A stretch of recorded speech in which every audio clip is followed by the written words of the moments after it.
Tabea, selamat siang. Jumpa lagi kita pada podcast Huk Bacirita, Kantor Wilayah Kementerian Hukum dan Hak Asasi Manusia Sulawesi Utara. Kali ini kita akan membahas sedikit terkait dengan tugas pokok dan fungsi keimigrasian dalam hal pembuatan paspor. Sedikit juga tentunya terkait dengan perbatasan, karena bintang tamu saya ini spesial, datang dari pulau dan beliau adalah Kepala Kantor Imigrasi TPI Tahuna. Telah hadir bersama saya Bapak Nofli Momongan, SE. Beliau adalah Kepala Kantor Imigrasi TPI Tahuna. Selamat siang Pak Kakanin. Selamat siang. Salam sehat. Salam sehat. Sehat-sehat Pak. Ya, ini Pak, mungkin banyak masyarakat yang belum tahu terkait dengan pengurusan paspor. Nah, bagaimana Pak terkait dengan pengurusan paspor yang Bapak laksanakan di Kantor Imigrasi TPI Tahuna saat ini? Baik, terima kasih. Pertama-tama, puji syukur kehadirat Tuhan Yang Maha Kuasa atas kesempatan yang diberikan kepada saya, Kepala Kantor Imigrasi Tahuna, dalam dialog pada pagi hari ini. Sebelumnya saya akan menyampaikan dulu profil kantor kami, Kantor Imigrasi Tahuna. Seperti yang sudah disampaikan tadi, bahwa Kantor Imigrasi Kelas 2 TPI Tahuna dalam menjalankan tugas dan fungsi keimigrasian, yaitu pelayanan kepada masyarakat maupun penegakan hukum keimigrasian. Kami juga melayani daerah perbatasan, yaitu border crossing agreement yang ada di perbatasan Indonesia-Filipina. Nah, untuk terkait dengan pelayanan dokumen keimigrasian berupa paspor, sesuai dengan pertanyaan tadi, Kantor Imigrasi Tahuna telah melaksanakan pemberian dokumen keimigrasian berupa paspor Republik Indonesia dengan persyaratan syarat yang sangat mudah, yaitu dengan data-data kependudukan, ya, KTP, kartu keluarga, dan akte lahir. Ya, sebelum lebih jauh Pak, kira-kira wilayah kerja dulu ini, wilayah kerja terkait dengan profil tadi. Wilayah kerja dari Kantor Imigrasi Tahuna kemana saja itu Pak? Baik, ya, mohon maaf tadi saya lupa sampaikan bahwa kami mempunyai wilayah kerja ada 3 kabupaten di utara Indonesia ini, yaitu Kabupaten Talaut, Kabupaten Sangihe, dan Kabupaten Siau, Tagulandang, dan Biaro, Sitaro. Nah, di wilayah kerja kami ini memang seperti yang saya sampaikan tadi, langsung berbatasan dengan negara tetangga Filipina. Untuk pelayanan-pelayanan di 3 kabupaten ini, terlebih di 2 kabupaten yang paling ujung, yaitu Kabupaten Sangihe dan Kabupaten Talaut, pelayanan paspor kami berikan kepada pemohon dengan cara, karena ini menyangkut dengan luas wilayah, ya, berkepulauan, kami sudah berinovasi memberikan pelayanan easy passport. Isi paspor. Ya. Jadi isi pasport ini petugas yang datang ke tempat, ke kabupaten itu, seperti di Melongwane, di Siau, ataupun ada permintaan lain dari masyarakat, kami datang untuk membantu pelayanan paspor.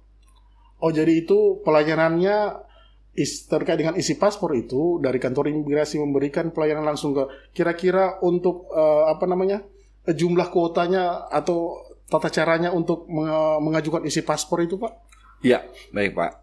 Untuk tata cara permohonan isi paspor ini cukup dengan melakukan permohonan. Jadi permohonan kira-kira ada 20 orang, ya, 20 orang yang terkumpul untuk bermohon paspor.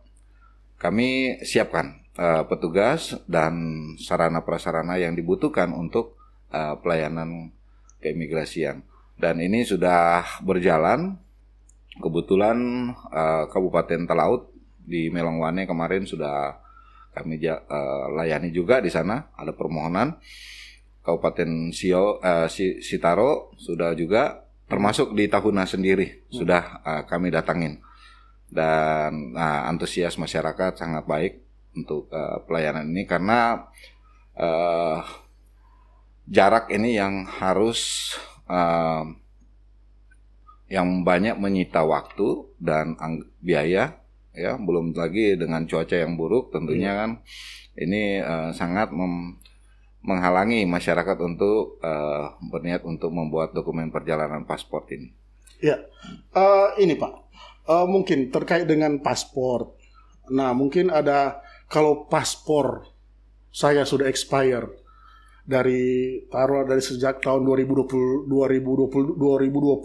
karena masuk pandemi. Jadi kita tidak berani lagi untuk ke sana. Kira-kira ada kena denda atau gimana terkait dengan keterlambatan pengurusan paspor tersebut, perpanjangannya? Untuk penggantian, namanya penggantian paspor. Ya. Untuk penggantian paspor ini tidak ada denda.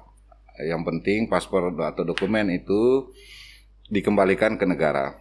Karena sesuai dengan aturan bahwa dokumen paspor ini hanya dititipkan sebenarnya, istilahnya begitu. Jadi harus dikembalikan ke negara. Nah, apabila dokumen paspor itu hilang, segera melapor ke kepolisian, dan itu dilihat juga dalam pemeriksaan keimigrasian bahwa apabila orang ini melakukan kelalaian disengaja, ya tentunya akan dikenakan sanksi, ya, penalti atau denda. Tapi kalau tanpa sengaja itu kita berikan tidak dikenakan denda. Oh iya. Dan kenapa ini harus dikembalikan ke negara? Karena dokumen paspor ini rentan dipalsukan. Ya, buku yang ada, buku paspor itu memuat fitur-fitur keamanan yang tinggi dan sulit sebenarnya untuk dipalsukan. Tetapi ada beberapa fitur itu yang banyak ada sindikat-sindikat yang telah mengetahui cara merubah data, ya, merubah data pemegang paspor. Jadi sebaiknya dokumen paspor ini dijaga, walaupun sudah expire itu dikembalikan lagi ke kantor imigrasi. Gitu. Nah, sekarang terkait dengan data itu, fitur-fiturnya dan sebagainya. Sekarang katanya ada e-paspor. Yang seperti apa itu Pak Kakanin? Ya, baik. Ini pertanyaan menarik nih Pak. Kebetulan kantor pelayanan keimigrasian di Sulawesi Utara ini sudah ditetapkan 2 kantor imigrasi ya oleh Direktorat Jenderal Imigrasi untuk pelayanan elektronik paspor. Ya. Ada kantor imigrasi Manado dan kantor imigrasi Bitung. Itu sudah ditetapkan oleh Direktorat Jenderal Imigrasi untuk melayani pelayanan dokumen paspor elektronik. Nah, untuk paspor elektronik ini sendiri adalah paspor yang security-nya lebih tinggi, ya. Dan kedua, pelayanan juga dengan menggunakan isi paspor ini apabila kita berangkat ke luar negeri, karena beberapa negara sudah menerapkan ini menggunakan isi elektronik paspor. Jadi pelayanannya sangat simpel, tidak perlu lagi antri panjang misalnya ya. Di Bandara Soekarno-Hatta sudah ada ya. Terus di luar negeri juga untuk khusus pemegang paspor Republik Indonesia elektronik itu di Jepang sendiri sudah dikasihkan fasilitas ya. Ada fasilitas misalnya bebas visa ya. Nah, itulah kemudahan-kemudahan ya isi paspor. Cuman memang harganya lebih mahal dari paspor biasa. Nah, sekarang Pak, saya tinggal di Manado sekarang. Paspor saya sudah habis masa berlakunya. Pindahlah saya ke Jakarta. Di Jakarta saya tiba-tiba diundang oleh teman untuk ke luar negeri. Apakah bisa saya mengurus paspor di Jakarta? Sangat bisa. Karena imigrasi, Direktorat Jenderal Imigrasi sudah menerapkan itu pelayanan berbasis digital ya. Kita sudah online sistem. Dan untuk misalnya tidak disangka ya seperti yang disampaikan Bapak tadi bahwa apabila saya lagi di posisi di Jakarta, tiba-tiba ada undangan mendadak ya ke luar negeri dan paspor saya misalnya sudah expire ya, ataupun baru mau ajukan permohonan paspor baru. Nah, sangat bisa. Jadi hanya saja kita harus membawa persyaratan permohonan paspor seperti KTP, kartu keluarga, dan akte lahir. Untuk penggantian paspor cukup dengan membawa paspor lama dan KTP. Itu sudah cukup. Oke. Jadi kita bisa seluruh Indonesia sudah dilayani. Bisa. Dimanapun kita bisa. Paspor kita expire, bisa kita ke kantor imigrasi manapun. Bisa. Tidak berdasarkan domisili lagi. Kalau memang ya tahun 90-an itu masih harus berdasarkan domisili ya.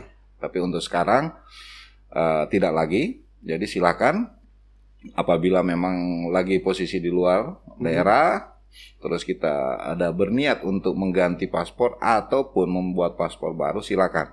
Di kantor-kantor imigrasi yang ada seluruh Indonesia pasti akan kita layani. Oke, baik. Sedikit Pak, keluar dari paspor-paspor, bagaimana keadaan kantor imigrasi Tahuna? Kira-kira perkembangannya Bapak sebagai leader di situ gimana Pak? Dengan tugas di daerah kepulauan ini, apalagi dengan perbatasan langsung dengan Filipina. Ya, baik. Itu pertanyaan yang sangat baik sekali Pak. Terima kasih. Karena mau menanyakan keadaan kami di kantor imigrasi Tahuna. Ya, kantor imigrasi Tahuna seperti yang saya sampaikan tadi, kami juga di sana memang pelayanan di samping pelayanan keimigrasian biasa seperti pemberian dokumen keimigrasian berupa paspor, pemberian izin tinggal maupun dokumen untuk warga negara asing. Kami juga menerbitkan ada namanya satu pas lintas batas. Nah, pas lintas batas ini yang berlaku untuk khusus warga negara Indonesia yang tinggal di border crossing area, ya, di border crossing area ini untuk melakukan perjalanan ke Filipina Selatan, ya, di daerah border crossing area juga di Filipina Selatan. Izin Pak, terkait dengan border crossing area itu di daerah mana saja itu, atau gimana itu terkait dengan border crossing itu? Ya, kebetulan kami memang ada 2 pos perbatasan, ada pos Marore dan Miangas. Untuk pos Marore sendiri dia melayani ada 3 kecamatan di situ, dan Miangas juga sendiri ada 2 kalau tidak salah, 2 kecamatan. 3 juga kecamatan di situ. Jadi ada beberapa pulau-pulau di situ yang masuk dalam border crossing area yang harus kita layani. Dan untuk pelayanan ini sendiri, untuk permohonan pas lintas batas bisa diminta di kantor pos PLB ya. Pos lintas batas imigrasi di Marore maupun di Miangas. Itu tidak perlu pakai paspor Pak. Misalnya saya mau ke Filipina yang daerah paling dekat dengan Indonesia, apa kita pakai paspor lagi atau cuman semacam apa Pak kira-kira bentuknya ini? Ya, itu semacam paspor ya, buku ya. Pas lintas batas itu berbentuk buku. Ya, warnanya warna hijau ya. Dan itu juga persyaratan cuman pakai KTP. Nah, itu dipergunakan seperti yang sudah saya sampaikan tadi. Itu hanya boleh digunakan dalam melintas ke negara tetangga seperti Filipina itu. Cuman di Filipina saja yang khusus lagi di border crossing area yang ada di Filipina. Jadi kalau memang ada rencana teman-teman, kalau memang ada mau melintas ke Filipina dan dia sampai ke Davao, itu sudah tidak mungkin lagi menggunakan PLB karena itu di luar border crossing agreement ya. Sesuai perjanjian kita dengan Filipina. Jadi bukan border crossing area lagi ya. Dan untuk kalau memang mau melintas lebih jauh lagi tentunya harus menggunakan paspor. Sudah harus paspor. Nah, ini memang kenapa ini sudah sudah berjalan di tahun 1975 ya, perbatasan Indonesia Filipina itu agreementnya namanya Border Crossing Agreement antara Filipina dan Indonesia ini sudah berjalan dari tahun 1975 dan dikhususkan ini karena memang sangat dekat ya, Batu Ganding dengan Marore ya, itu sangat dekat dan masyarakat juga di sana ada hubungan kekeluargaan ya, ada kekeluargaan dan kedua juga di sana itu saling mendukung masalah perekonomian ya. Kalau memang dia mau menyeberang, dia mau ke Tahuna mungkin sangat jauh ya dari Marore ke Tahuna, lebih dekat ke Batu Ganding. Jadi itu, tapi memang itu ada aturan-aturan juga dalam hal bisnis itu tidak boleh banyak ya, karena ada aturan dari namanya Border Trade Agreement ya, itu pemangkunya itu adalah teman-teman dari Bea Cukai yang menentukan. Baik, sudah banyak terkait dengan border cross. Kembali kita ke paspor, Pak. Saya dengar-dengar ada beberapa jenis paspor. Memang ada beberapa jenis, Pak, paspor itu. Apakah itu semua dikeluarkan oleh kantor imigrasi, oleh Kementerian Hukum dan HAM ini dalam hal ini? Atau gimana, Pak? Untuk paspor perlu saya informasikan, paspor memang di Republik Indonesia ini ada 3 ya. Paspor diplomatik, paspor dinas, dan paspor biasa. Nah, itu aja. Ya, khusus untuk paspor diplomatik dan paspor dinas itu dikeluarkan oleh Kementerian Luar Negeri. Dan untuk paspor biasa ini ya, untuk kita pakai jalan-jalan itu bepergian jalan-jalan atau dalam urusan bisnis atau apa ya, itu diterbitkan oleh keimigrasian. Dan paspor biasa ini juga ada 2 ya, paspor biasa 24 halaman dan 48 halaman. Dan untuk paspor ini juga ada paspor elektronik dan paspor biasa ya. Memang itu untuk paspor diplomatik memang digunakan untuk tujuannya untuk diplomatik ya, tugas negara ya. Begitu juga dengan paspor dinas ya, terkait juga dengan kedinasan. Tapi ini diterbitkan oleh Kementerian Luar Negeri. Oh, baik, Pak. Nah, ini Pak, ada juga dengar-dengar teman-teman yang ingin melaksanakan umroh. Nah, bagaimana itu, Pak? Apakah terkait dengan pengurusan paspornya ini gimana, Pak, terkait dengan itu? Ya, untuk pelayanan kami untuk jemaah yang ingin beribadah umroh ya. Untuk saat ini memang kami terbitkan yaitu sama paspor biasa, paspor hijau, paspor biasa. Dan untuk persyaratannya seperti biasa, harus KTP, kartu keluarga, dan akta lahir. Ditambah lagi dengan surat dari agen ya, yang bertanggung jawab keberangkatan ya, untuk menjalankan umroh. Nah, begitu juga dengan paspor haji, karena memang ada keterkaitan dengan regulasi dari Kementerian Agama. Ya, jadi ada regulasinya Pak tersendiri ya? Iya. Jadi begitu juga haji, ada penyelenggara haji yang harus bermohon ya, menyampaikan kuota hajinya, ini jemaah haji yang akan mengurus paspor. Begitu juga dengan umroh, ada penyelenggara yang bermohon untuk menjamin supaya orang ini pas di Saudi pulangnya aman juga ya, tidak tertinggal misalnya di sana. Karena berapa kali kejadian jemaah umroh itu tertinggal di Saudi, tertinggal, dan ada yang melakukan pekerjaan akhirnya menjadi ilegal izin tinggalnya di Saudi ya. Nah, itu menjadi persoalan juga. Jadi makanya betul-betul ini diseleksi oleh Kementerian Agama ya, untuk ya sebagai pertanggungjawaban penyelenggara tentunya. Oke, baik. Sedikit Pak, terkait dengan ini ada istilah kantor imigrasi TPI dan non TPI. Apa perbedaannya sebenarnya? Ya, ini menarik lagi. Memang mungkin publik ya mendengar itu ada kantor imigrasi TPI dan non TPI. Untuk istilah TPI sendiri itu adalah tempat pemeriksaan imigrasi. Nah, non TPI tentunya kantor imigrasi yang tidak melayani tempat pemeriksaan imigrasi. Kebetulan di Sulawesi Utara di sini ada 3 kantor imigrasi yang berstatus tempat pemeriksaan imigrasi karena harus melayani pelabuhan atau bandara ya yang ada tempat pemeriksaan imigrasi. Untuk kantor imigrasi Tahuna kami ada tempat pemeriksaan imigrasi di Pelabuhan Nusantara dan di samping juga itu ada 2 di Pos Miangas dan Marore. Ini juga sudah berstatus TPI. Hanya saja memang sampai saat ini belum ada yang menggunakan untuk perlintasan sebagai tempat pemeriksaan imigrasi ya.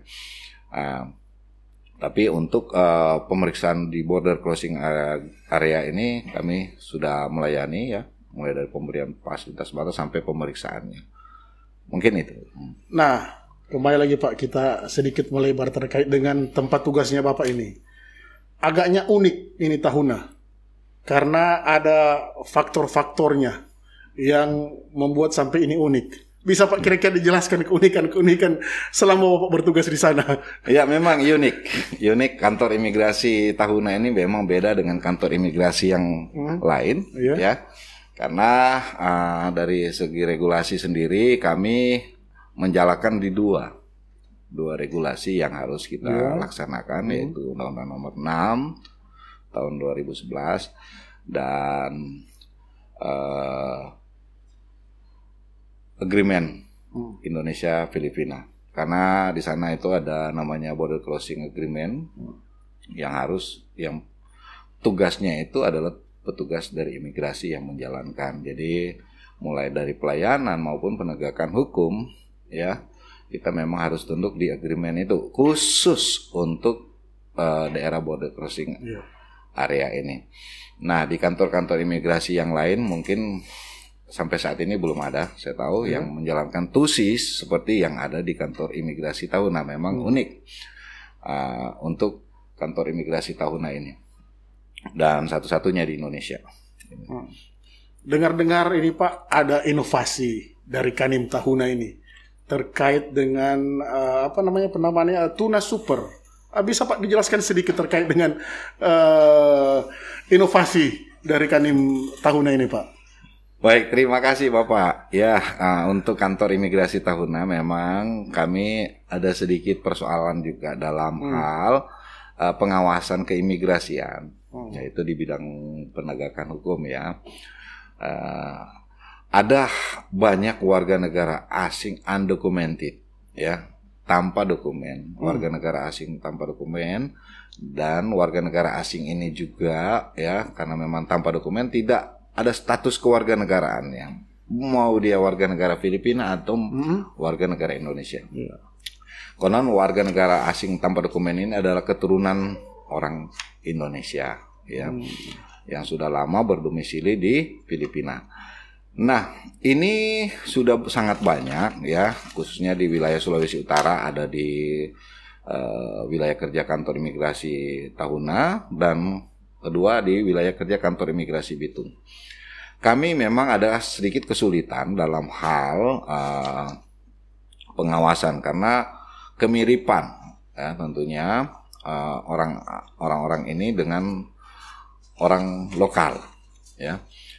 Nah, kami berinovasi untuk membangun suatu sistem pengawasan ya, mulai dari tentunya harus didata dulu.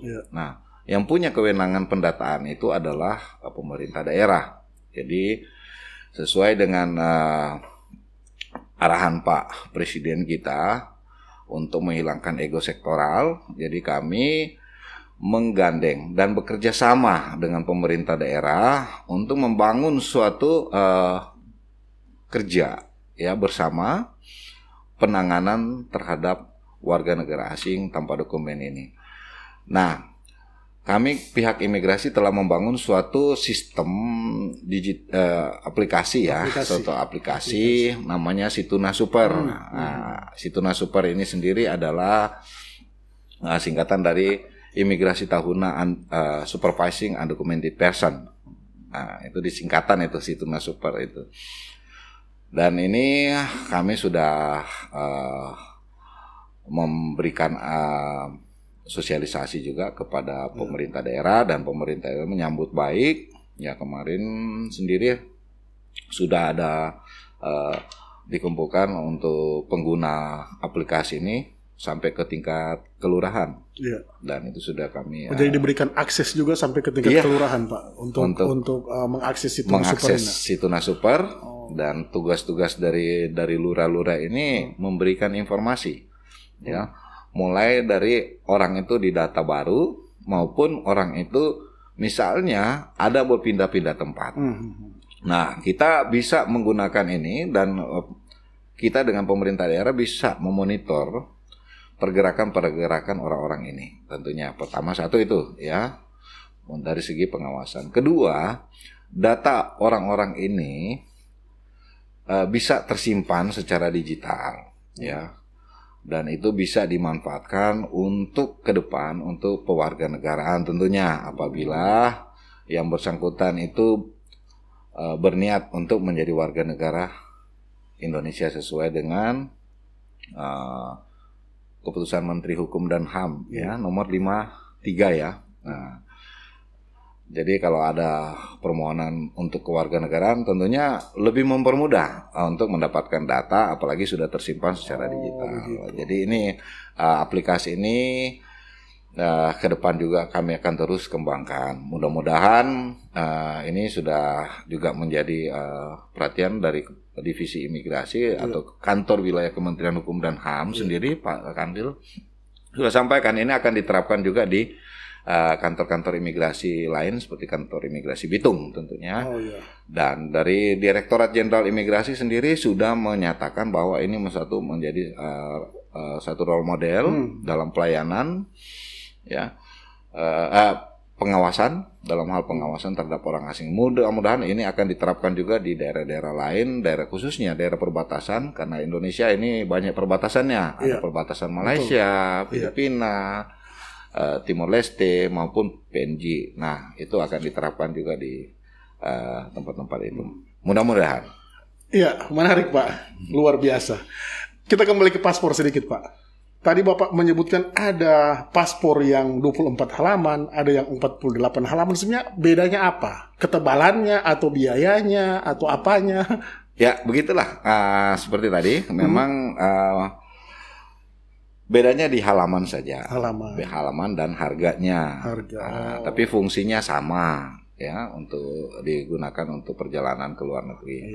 Untuk 24 halaman ini memang lebih tipis, ya.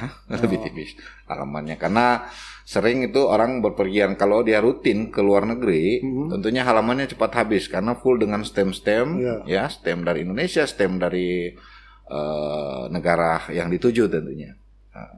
Ya, ini Pak, kalau ada kebetulan kita sempat dapat pertanyaan dari layanan kantor wilayah untuk mau bikin paspor untuk anak. Memang ada perbedaan antara orang dewasa sama anak-anak.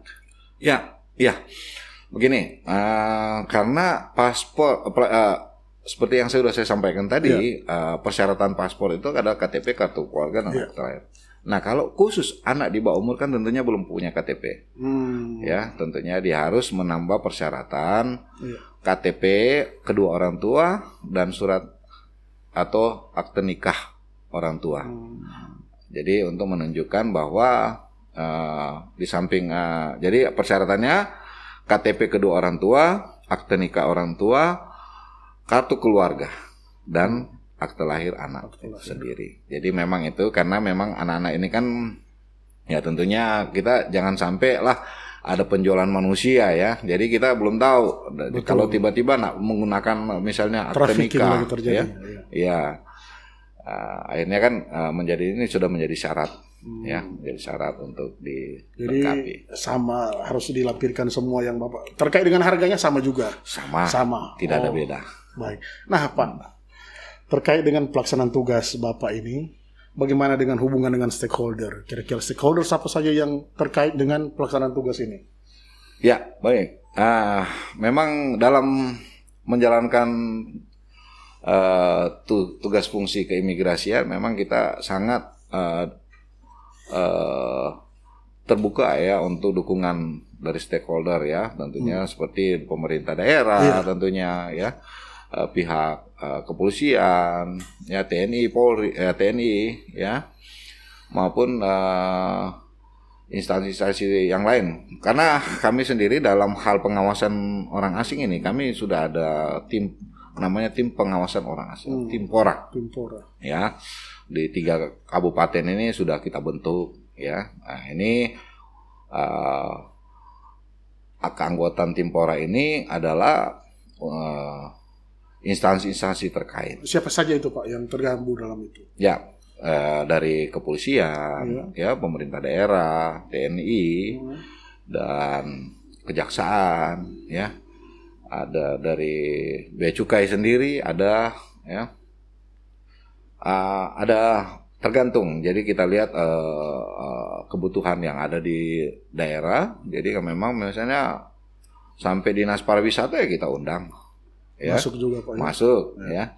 Karena dalam hal bagaimana dalam pengawasan ini kita perlu dukungan juga dari pariwisata. Misalnya wisatawan banyak, orang asing ya, yang datang misalnya. Nah, kita perlu data orang asing ini. Jadi yang paling banyak kan kebetulan para wisata juga mempunyai data. Jadi kita saling menukar informasi dalam hal orang asing. Ya. Oke, baik Pak. Menarik ini. Sebenarnya sudah sedikit melengsing dari topik, tetapi sebagai informasi kepada masyarakat tentunya agar supaya berguna. Terkait dengan alur penerbitan paspor itu Pak, adakah alurnya, berapa lama waktunya untuk masyarakat memperoleh paspor setelah mereka datang ke kantor ataupun didatangi oleh petugas? Ya, untuk pelayanan paspor sepanjang itu persyaratannya lengkap, ya. Pelayanan kami maksimal 3 hari. 3 hari. 3 hari selesai. Maksimal 3 hari selesai. Terkait tahapan-tahapannya Pak, bagaimana Pak? Terkait tahapannya, mereka datang langsung bayar atau bagaimana? Nah, untuk permohonan paspor ini tentunya kan seperti saya sampaikan tadi, di kantor imigrasi kita diminta untuk melampirkan dokumen-dokumen persyaratan dan mengisi formulir ya, permohonan paspor.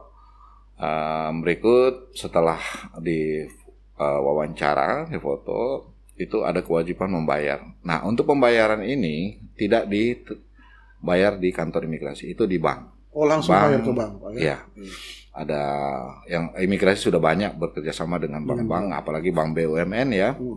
Sudah kita kerjasama, termasuk bank-bank swasta. Termasuk bank swasta. Jadi tinggal menerima resi, silakan bayar di bank. Nah, itu. Sudah sangat mudah untuk pelayanan semua, bahkan dari kantor imigrasi pun memberikan pelayanan secara langsung kepada masyarakat. Betul. Mendatangi langsung. Betul. Ada satu Pak yang sempat terlewatkan tadi. Ada Bapak menyebutkan terkait dengan sponsor. Ini sponsor ini apa ini terkait dengan pelaksanaan tugas ataupun terkait dengan pengurusan paspor? Ini ya, itu sebenarnya tadi maksud saya adalah untuk yang melaksanakan ibadah umroh maupun haji ya. Nah, itu biasanya ada agen ya. Agen atau penyelenggara. Nah, itu punya kewajiban tentunya ya. Dari penyiapan dokumen sampai keberangkatan ya. Nah, itu. Jadi begitu juga untuk pemulangan. Nah, karena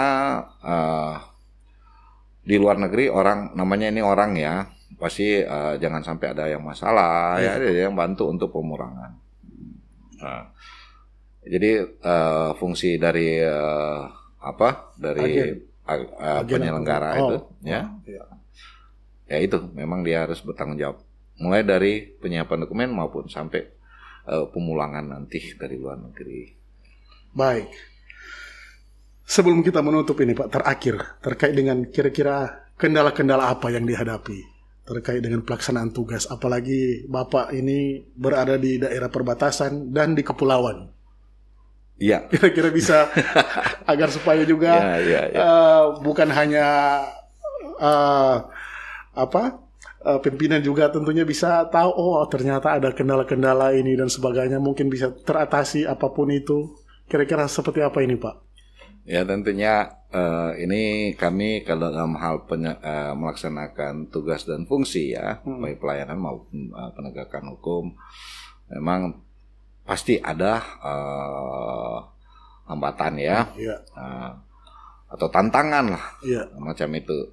Karena ini daerah kepulauan, tentunya harus menggunakan pertama transportasi, ya, kedua cuaca, ya, seperti bulan-bulan ini ombak saja sampai naik-naik ke jalan. Kita sudah lihat sendiri di Tahuna kemarin ada di Jalan Boulevard sendiri diguyur air laut semua itu sampai masuk itu sampai banjir. Jadi memang kalau cuaca buruk tentunya alat transportasi ini nggak bisa jalan ya karena sangat berbahaya. Dan kedua masalah jaringan komunikasi ya, dengan cuaca buruk juga ya tentunya Jarkom itu tidak mensupport karena kami pihak imigrasi dalam pelayanan itu sudah menggunakan Jarkom ya, ini online ya, online. Jadi kita harus melayani juga dari mulai seperti menggunakan isi paspor, kita harus kerjasama. Kebetulan dari Dinas Kominfo di daerah itu kita harus dekati itu, tolong. Nah, karena kita mau melayani masyarakat kabupaten ini, jadi mohon fasilitasi jaringan komunikasi. Nah, syukur di 3 kabupaten ini sangat support ya, membantu kami dalam hal menyiapkan jaringan komunikasi. Dan tentunya ada halangan-halangan yang lain terkait dengan ya itu anggaran tentunya. Anggaran ya. Karena di daerah ini namanya kita harus melakukan perjalanan itu tidak menggunakan mobil lagi. Ya, kita harus menyewa kapal ataupun kita dengan kapal reguler. Nah itu jadi memang pembengkakan anggaran juga tentunya itu. Tapi tidak, mudah-mudahan ini bukan menjadi suatu halangan yang besar. Tapi kami berusaha terus memberikan pelayanan prima kepada masyarakat. Kita berikan yang terbaik untuk masyarakat. Mungkin itu. Iya, terima kasih Pak Kakanim. Mungkin ada sedikit pesan-pesan terakhir, entah terkait dengan paspor, bagaimana supaya masyarakat dalam menggunakan paspor ini dengan baik dan benar, ataupun juga terkait hal-hal lain dengan tugas pokok dan fungsi di sana. Silakan Pak. Baik, terima kasih. Himbauan kami kepada masyarakat yang telah memiliki dokumen perjalanan paspor ya, dan atau baru akan mau buat paspor ya, kami harapkan mohon dijaga dokumen paspor ini, jangan sampai dokumen ini rusak, hilang, ya, apalagi hilang, karena dokumen ini dokumen negara yang dititipkan sebenarnya, ya, bukan dimiliki, ya, hanya bisa digunakan, bukan untuk dimiliki. Tapi apabila dibutuhkan, kami juga memberikan kesempatan untuk disimpan di rumah, tapi harus ada tanggung jawab. Ya, kenapa ini saya sampaikan? Karena jangan sampai dokumen ini jatuh ke tangan orang-orang yang tidak berkepentingan. Karena lewat dokumen paspor ini bisa timbul kejahatan-kejahatan. Ya, seperti kita tahu bersama, waktu lalu ada berapa tahun lalu itu ada pesawat MH, pesawat Malaysia ya, Airline. Di situ ada penumpang gelap, ya, ada penumpang gelap menggunakan dokumen perjalanan orang lain. Nah, tujuannya sampai sekarang masih tanda tanya. Apakah gara-gara yang bersangkutan sehingga pesawat itu hilang? Nah, itu masih tanda tanya. Ada berapa kali kejadian juga dengan pembobolan bank. Nah, orang yang misalnya saya sendiri ya, kalau dokumen saya dicuri orang, itu dipakai untuk buat kejahatan pembobolan bank. Tiba-tiba bank datang cari kita, ya. Tapi kita tidak pernah melakukan pinjaman ataupun. Nah itu, jadi mohon ini dijaga baik-baik, ya. Apalagi paspor ini bisa dibuat untuk terorisme juga ya. Iya. Jadi itu dijaga yang baik. Dan yang berikut, kami harapkan dukungan masyarakat juga untuk membantu kami mengawasi pelayanan kami kepada masyarakat. Apabila pelayanan kami ada unsur-unsur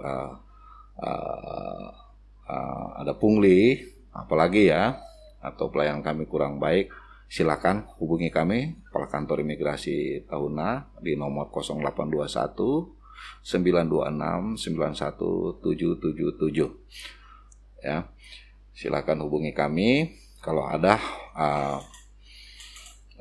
tidak berkenan dalam pelayanan kami, dan apalagi yang masalah pungli, segera laporkan kami, karena aturan sekarang siapa yang melakukan pungli akan ditindak.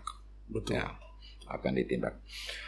Mungkin itu saya terakhir mengucapkan banyak terima kasih kepada masyarakat Sulawesi Utara, lebih khusus di wilayah Kabupaten Sangihe, Talaut, dan Sitaroh yang sangat sampai saat ini sangat membantu mendukung kami dalam pelayanan.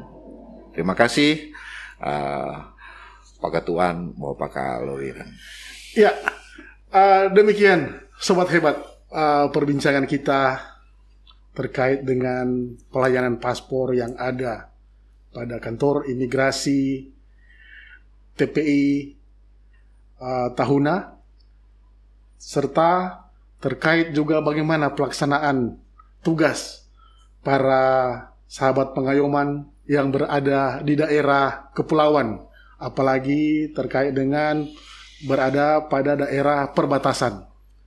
Demikian dari kami, kiranya ini bisa bermanfaat bagi Sobat Hebat semua dalam menjalankan aktivitasnya sehari-hari. Salam pembaruan. Kami pasti. Salam pembaruan. Kami pasti. Salam pembaruan. Kami pasti. Terima kasih. Terima kasih.